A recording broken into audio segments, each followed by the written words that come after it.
পলিথিনটাকে আপনারা প্লিজ পলিথিনটাকে আমরা যে কোনোভাবে হোক যদি আমরা বন্ধ করতে না পারি তাহলে কোনোভাবেই আজকের এই জলাবদ্ধতা বা আজকে আমাদের মূল সমস্যাটা হয়ে গেছে পলিথিন।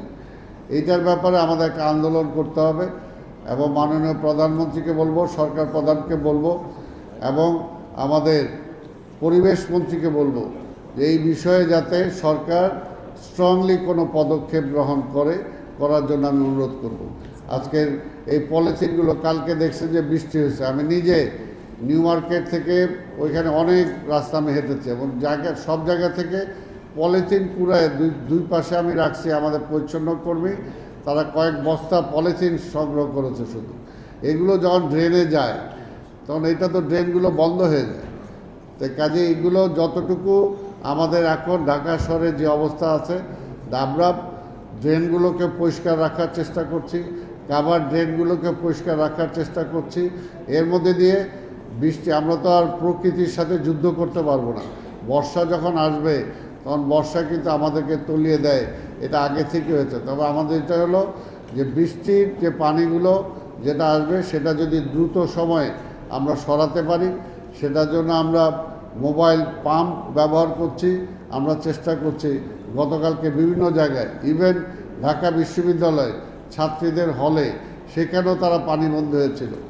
খবর পাওয়ার পরে আমি সাথে সাথে সেখানে পাম্প পাঠিয়েছি এবং পাম্প পাঠানোর পরে তাদেরকে সেখানে জলাবদ্ধতা থেকে মুক্ত দেওয়ার জন্য আমি চেষ্টা করেছি। কাজে এটা কন্টিনিউয়াস প্রসেস, এটা আমাদের চলবে। আরেকটি কথা যে মনে জানেন, আজকে যদি বর্ষা হয়, যখন নদীতে যে পানিগুলো আসে, নদীতে যদি বিপদসীমার ঊর্ধ্বে থাকে পানি, তখন তো সেখান থেকে নদীর পানি আরও উল্টো আমাদের দিকে আসে, তখন তো আমাদের শহরের পানি সেখানে নামার মতো অবস্থা থাকে না। কাজে এই বিষয়টাও আমাদেরকে বিবেচনায় রাখতে হবে। গত সপ্তাহে এটা আমাদের IWTA সহ নদীগুলো কথা ঢাকার চারপাশে যাতে নৌযানগুলো বেশি চলতে পারে এবং সেগুলোর ব্যবস্থা করা। আগে মিরপুর ওদিক থেকে সদরঘাট পর্যন্ত একটা লঞ্চ সার্ভিস ছিল, এটা আমার মনে হয় ঢাকার ডিসি আরও ভালো বলতে পারবে। সেই ব্যাপারে অলরেডি তিনি পরিকল্পনা গ্রহণ করেছেন, নির্দেশ দিয়েছেন যাতে কোথাও যদি নাব্যতার প্রবলেম থাকে সেগুলোকে ঠিকঠাক করে আমাদেরকে বলেছেন। এটা কানেক্টিং রোডগুলো যদি ঠিক করার থাকে করে যাতে লঞ্চ ব্যবস্থাটা আবার ঠিক মতো চালু করা যায়।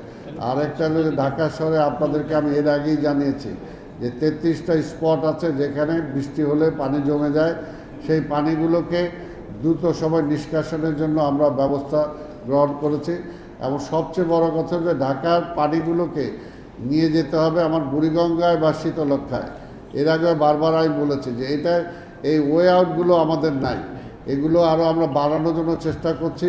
আজকে নিউ মার্কেট, ঢাকা কলেজ ওই সাইড দেখছে যে পানি কীভাবে জলাবদ্ধতা হয়ে যায়, কারণ ওইখানে ওই পানিগুলো আগে বিডিআরের ভিতর দিয়ে একটা নিষ্কাশনে ওয়ে ছিল, সে ওয়েটা বন্ধ হয়ে গেছে। আমরা সেটা করার জন্য চেষ্টা করছি। পুরনো ঢাকায় ওইখানে ওয়ে আউটটা বন্ধ হয়ে গেছে, সেগুলোকে আমরা নতুন একটা ওয়ে আউট করার জন্য আমরা চেষ্টা করছি। কাজে ঢাকা শহরে যদি আরও 8 থেকে 10টা আমরা এই ধরনের ওয়ে আউট বের করতে পারি, যেটা সরাসরি আমরা নদীতে পানিটা নিয়ে যেতে পারবো, তাহলে কিন্তু এই জলাবদ্ধতা থেকে অনেকটা আমরা মুক্তি দিতে সক্ষম হব। সেটার জন্য সময় লাগবে।